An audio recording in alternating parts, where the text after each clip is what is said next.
"Don't even think about coming to your brother's engagement party." My father's voice cracked as he stood in his office doorway, fists clenched at his sides. "Why?" I asked. The serving tray I'd been polishing clattered to the floor. After years of trying to earn his respect, my heart sank like a stone. I stood frozen, watching as he turned back to his desk, tears welling in his eyes, but not for me. For his reputation, for his family's standing, for the embarrassment he felt having a daughter who served food instead of managing portfolios. However, 3 days later, they faced a major problem. The irony wasn't lost on me.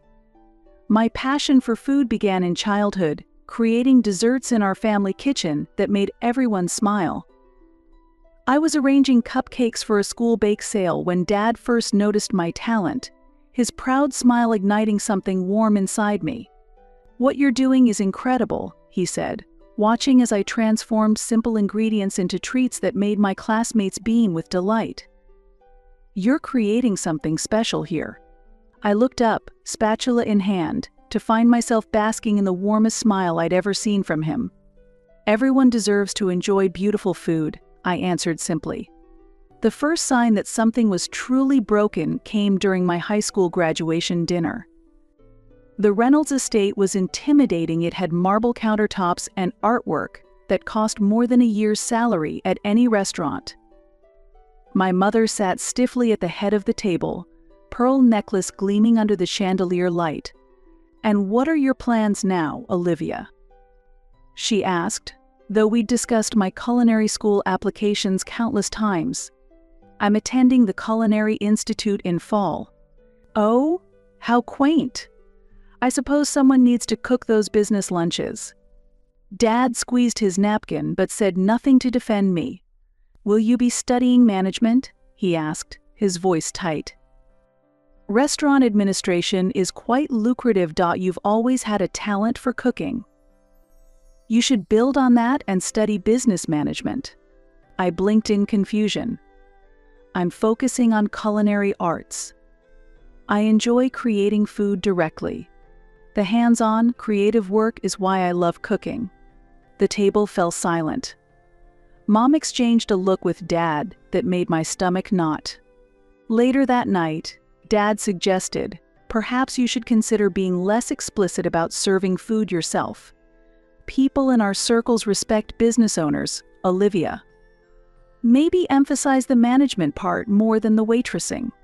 I dismissed it then as a one-time concession.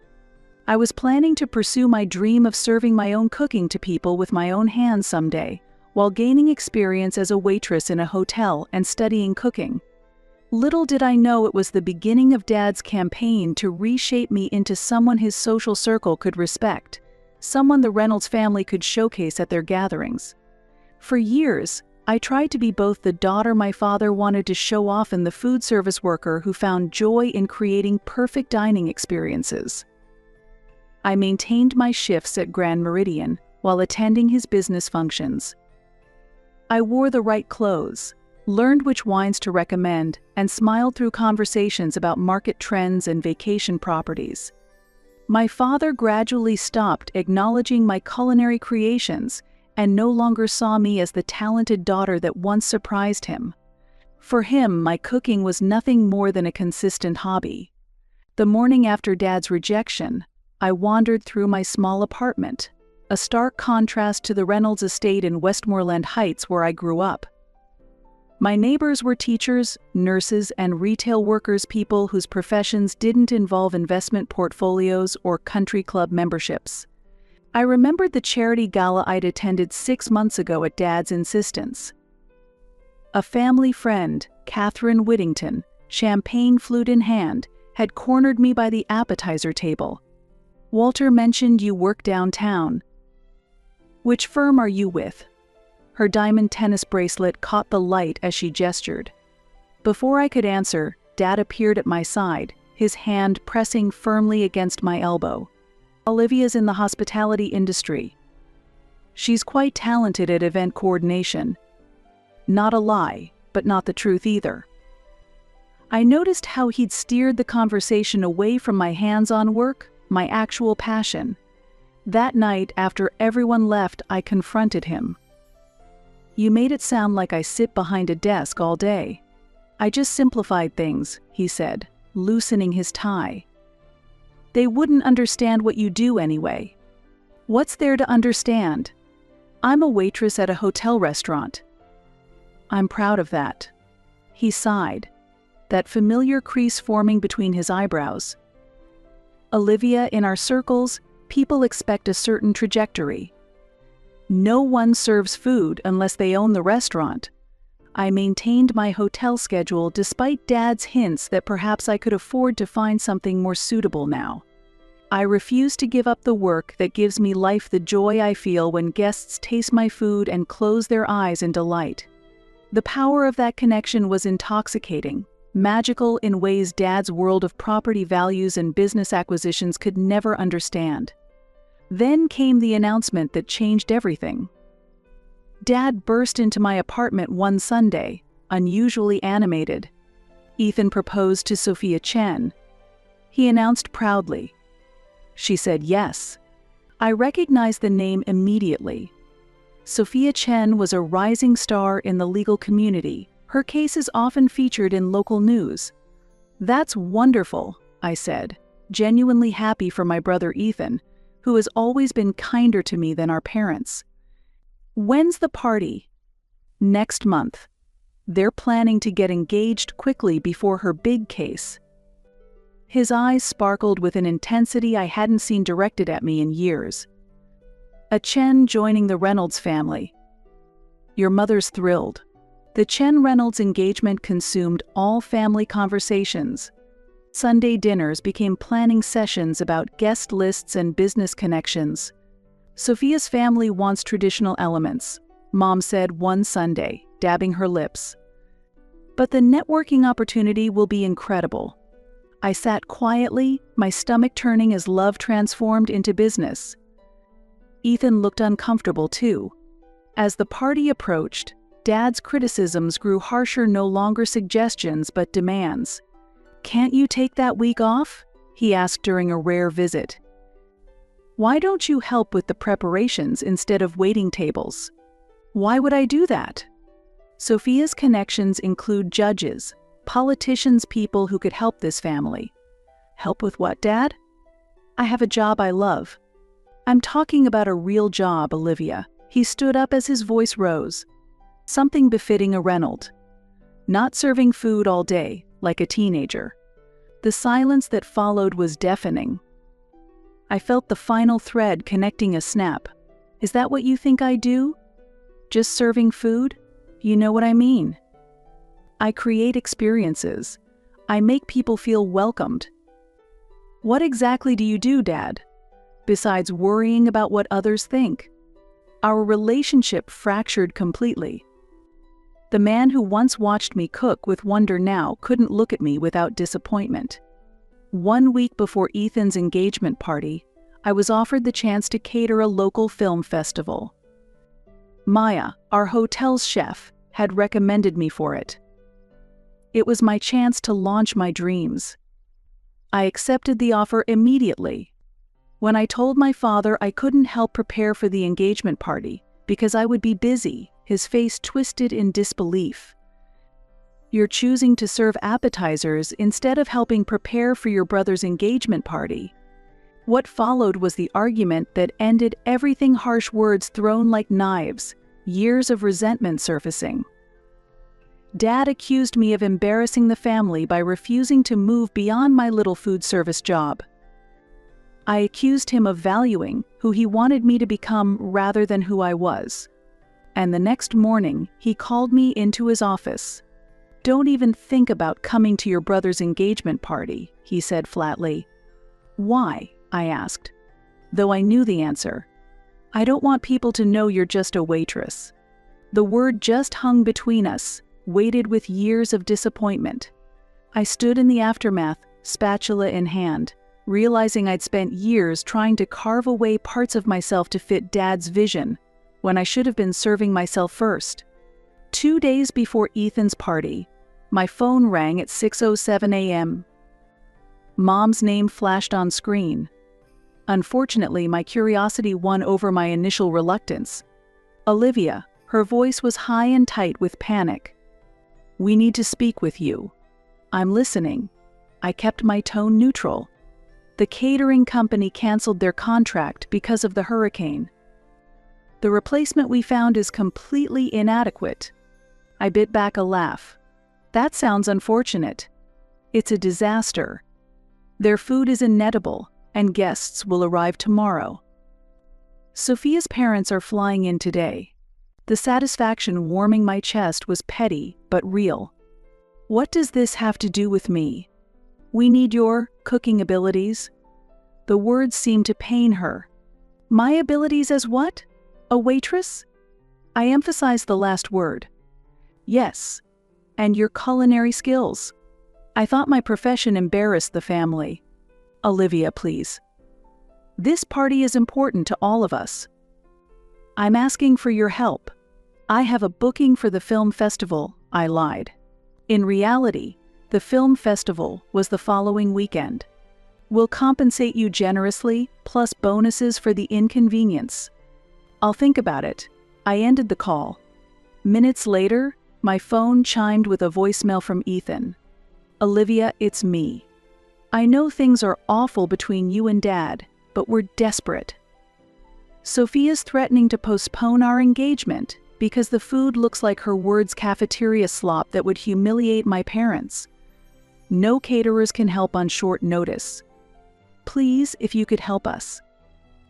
"I'd be so grateful. This isn't about Dad. It's about Sophia, and I love her too much to let bad food ruin our day." His sincerity made me pause and think.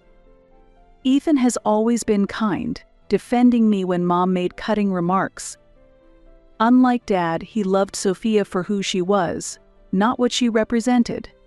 At noon, Dad called. My stomach knotted as I answered silently. "Olivia? Are you there?" "I'm here." "I know I have no right to ask anything." His voice was rough, but Ethan is devastated. "The food is completely inedible. And what do you need from me?" I couldn't help my tone. "We need your cooking." The compliment felt hollow. "Why should I help you?" "You made it clear how you feel about my job." I was wrong, his voice cracked. "I've been wrong about so many things. Please." Silence stretched between us. "The party is tomorrow at 7, he finally said. "We need help at home in the morning." "There's one more thing," he added hesitantly. "We told everyone you're an event planner for high-end clients." The revelation still stung. An event planner? More compatible with the family image? So you're desperate enough to acknowledge what I actually do, but only in private. How fitting. Goodbye, Dad. After hanging up, I sat motionless at my kitchen counter. Part of me wanted to ignore their pleas, let them suffer for their snobbery. But my professional pride couldn't bear Ethan's day being ruined because of family politics. I called Maya. "Bring my cooking kit." "The one with the special knives." "I've got a situation." An hour later, I chose a sleek black dress, elegant yet practical for cooking. As I packed my tools, each knife sliding into its case, I felt powerful. The Reynolds family needed the real me with my just-a-waitress hands and my embarrassing profession. Back straight, chin up, I was ready to enter the lion's den with only my culinary skills as weapons. I arrived at my parents' estate to find catering vans and chaos. "I'm here for the Chen Reynolds engagement," I told the guard who didn't recognize me. Outside the kitchen, I took a deep breath before pushing the doors open. Mom stood inside, disheveled and anxious. "Thank God," she whispered, pulling me forward. The kitchen was a disaster, containers everywhere, burned food smells, a red-faced chef arguing with staff. Dad stood by the doorway on his phone.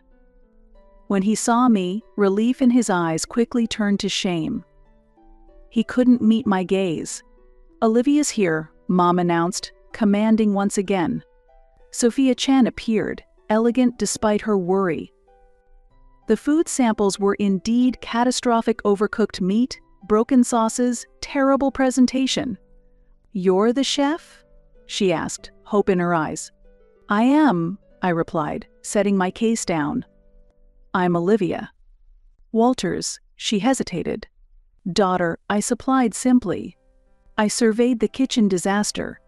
She nodded, giving me space to work. "The caterer said this was their emergency chef." "Clearly their standards don't exist," Sophia remarked, pointing at the food disasters. I assessed the ingredients quickly. Challenging, but not impossible. "I can fix this," I said, opening my knife roll with practiced hands. Mom watched with surprise as I arranged professional knives and tools with precise efficiency. "What were you hoping for?" I asked Sophia while examining the supplies. "Something elegant but approachable, not pretentious," she explained with animated hands. "We love comfort food with thoughtful presentation." I nodded, a menu forming in my mind. "I can create that for you. I'll need 4 hours. "We don't have," Mom began. "4 hours, or your guests eat this," I interrupted calmly, pointing to the burned food. "Your choice." Mom fell silent. Dad shifted uncomfortably nearby. "Do what you need to," Sophia decided. "Everyone out. Except, would you mind if I stay, Olivia?" "I'd like to watch you work." Mom's face showed pure indignation. Within moments, everyone else filed out. As I organized the kitchen and rescued ingredients, Sophia relaxed. "Thank you," she said softly, "not just for the food, but for escaping family pressure." I smiled, happy to help with both. As I worked, we talked easily. Sophia was refreshingly unpretentious. "So you're the mysterious sister," she observed. "Ethan praises you, but your parents avoid mentioning you." "I bet they do." "What did they say I do?" "Event planning for elite clients," she laughed, "though no one would show me your portfolio." "Because it doesn't exist," I met her eyes. "I'm a waitress at Grand Meridian. That's my job and I'm proud of it." "And they're ashamed of that." She shook her head slightly, careful not to disturb my cutting. "That sounds exactly like the Reynolds family I've been getting to know." As I worked my culinary magic, Sophia shared her own journey. She'd grown up in a small immigrant community, daughter of a factory worker and a seamstress. Her path to becoming a lawyer had been paved with waitressing jobs, academic rejections, and cramped apartments shared with too many roommates. "People see me now and assume I was handed this career," she said. "They don't see the years of grinding before the overnight success." My heart raced with recognition. Success that comes too easily isn't appreciated. "Exactly," she nodded, eyes bright. "That's what connects Ethan and me. He may come from wealth, but he's designing his own path, rejecting his father's connections. He wants to earn everything himself." This revelation stunned me. During our few interactions, Ethan had seemed different from our parents, but I hadn't grasped the depth of his independence. As I put the finishing touches on the main course, the kitchen doors swung open. Mom appeared, followed by 2 family friends who gasped audibly. "Sophia, we need to." My mother's words evaporated as she absorbed the culinary display. "Oh my." Sophia stood, sampling a canapé from different angles. The smile that lit up her face was genuine and warm. "Olivia, this is incredible. Exactly what we wanted." She grasped my flour-dusted hands, squeezing them. "Thank you." More guests filtered into the kitchen, the event planner, the photographer, business associates, all staring with undisguised amazement at the food spread. I began cleaning my station, satisfied with my creation and ready to slip away quietly. Mom approached me as I wiped down the counter. "I don't know how you managed this, but thank you." Her words seemed sincere, but her expression stayed reserved. as if complimenting a waitress physically pained her. I simply nodded, putting away my knives. As I headed for the service exit, Dad intercepted me in the hallway. He looked drained, his powerful businessman veneer cracked to reveal something softer beneath. "Olivia, wait." His hand extended toward mine but hesitated. "What you did in there was remarkable." "I did my job," I replied calmly. "The job you're ashamed of." He flinched. "I was wrong." "So wrong." "I see that now." His voice dropped to a whisper. "Maybe we could talk after the party?" "I think we could work things out, now that I understand." "Understand what, Dad?" My voice stayed steady. "How valuable your culinary skills are. The connections you could make in these circles." Sophia's friends are all influential people who need someone they can trust with their events. There it was not an apology for dismissing my passion, but a calculation of how it could serve his agenda now that he saw its value in his world. "You still don't get it," I said quietly. "This isn't about connections or status. It's about respect for what I love doing." I moved past him, my chef's bag in hand, feeling oddly liberated. By saving this party, I'd somehow saved myself instead. I wandered to a quiet corner of the garden, reluctant to join the main celebration but not quite ready to leave. The aroma of roses and evening jasmine filled the air as guests moved toward the dance floor inside. "Olivia?" Ethan's voice startled me. He stood there in his tailored suit, happy but slightly rumpled, his tie already loosened at the collar. "Shouldn't you be mingling with guests or taking photos?"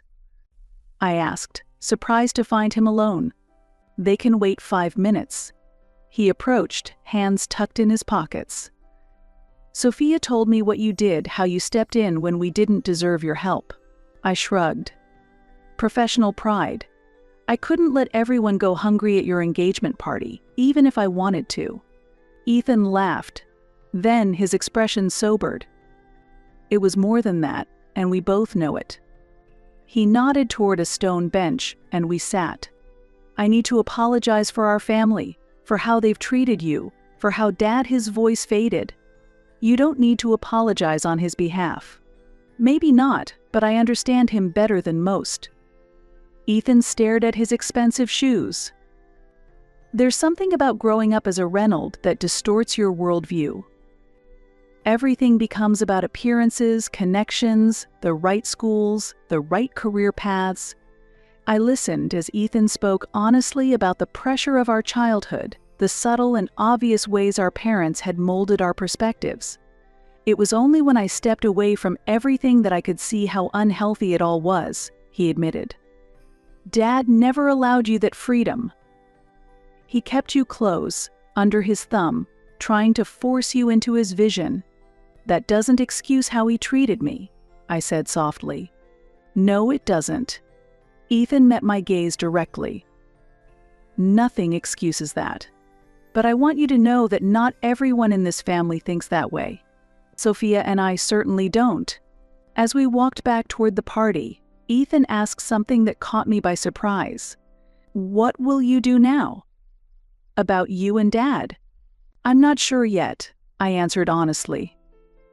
"But I know I won't make myself smaller anymore to match someone else's definition of success."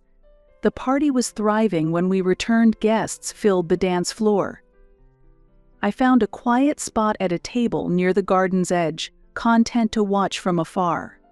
Within moments, however, I was approached by a woman with striking silver hair and elegant attire. "Excuse me," she said, extending her hand. "I'm Elizabeth Chen, Sophia's mother. I've been enjoying the food all evening. The flavors are extraordinary. Who prepared it?" Before I could respond, another woman joined our conversation. "The catering is exceptional. Are you the chef? Please tell me you're available for events in Boston." The buzz traveled quickly. Throughout the evening, I was approached by various guests, lawyers, executives, event planners, all asking about my cooking. I distributed the simple contact cards I'd slipped into my purse, explaining my position at the Grand Meridian, while mentioning I occasionally catered private events. From across the garden, I noticed my father observing these conversations, his expression a mixture of astonishment and opportunism. When he finally approached, champagne glasses in hand, his smile was the practiced one he used for potential investors. "Seems like you're the star of the party," he said, offering me a drink. I took the champagne but held it untasted. "Just connecting with potential clients." "I've been reflecting," he began, lowering his voice conspiratorially, "about our earlier discussion.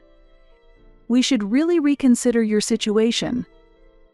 Watching you work today, seeing all these influential people respond to your talent, I can now see real opportunity here."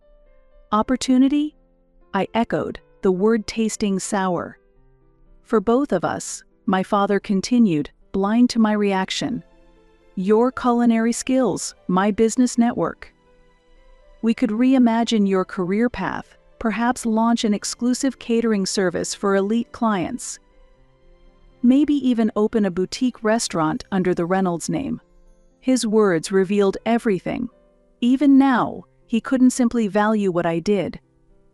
He needed to repackage it, elevate it, make it acceptable to his social circles. I placed the untouched champagne on a passing waiter's tray. "No thank you, Dad," I said evenly. "I'm not interested in rebranding my passion to make it palatable to you." I walked away before he could answer, heading toward the exit. My mother intercepted me by the garden gate, a small envelope in her perfectly manicured hands. "Olivia, darling," she said, her voice sugary in a way I'd never heard before. "We cannot express our gratitude enough for your help today. We'd like to show our appreciation." She held out the envelope. I knew without looking it contained a check payment for services provided, with perhaps a bonus for the embarrassment of having to acknowledge my profession. "I don't want your money, Mom." Her smile wavered. "But surely you deserve compensation for your time and talent." "What I want is much simpler," I said, meeting her eyes directly. "Recognition that there's dignity in all honest work, including serving food. That what matters isn't a career's prestige, but the passion and skill one brings to it." My mother blinked repeatedly, visibly thrown by my response. "I don't understand what you—" "You don't need to understand," I interrupted kindly. "Just think about it. For Ethan and Sophia's sake, if nothing else." I stepped into the cool night air, the burden of years of compromise lifting with each stride away from the celebration. Tomorrow, I would call Maya about that restaurant space she'd spotted. Next week, I'd discuss launching my catering business with the contacts I'd made tonight. The hotel promotion I had conflicted with the party had promised to hold the position open. And so I made a significant decision to completely sever ties with my father, who only thinks about his own interests, and my mother, who always cares solely about appearances. I sent the two of them a concise message. From now on, our relationship is over. I have no intention of wasting any more time with family members who fail to recognize my value. Dad, you tried to use me solely for your social status and interests, while Mom, you always felt ashamed of my very existence. I wish happiness to Ethan and Sophia, but I no longer desire any contact with you two. Goodbye." As I reached my car, my phone buzzed with a message. It was from Sophia, "Leaving already? Can't blame you. Thanks again for everything. When you're ready to cater my law firm's charity event, call me directly. No Reynolds family strings attached." I smiled, pocketing my phone. The journey ahead wouldn't be simple, but for the first time in years, I felt authentically myself. I had arrived at that house with just my skills and my knives, but I was departing with something infinitely more precious, the knowledge that I would never again make myself smaller to meet someone else's standards. My skilled, confident, creative hands gripped the steering wheel as I drove away from the Reynolds family toward a future where I will be valued for exactly who I am, not in spite of it.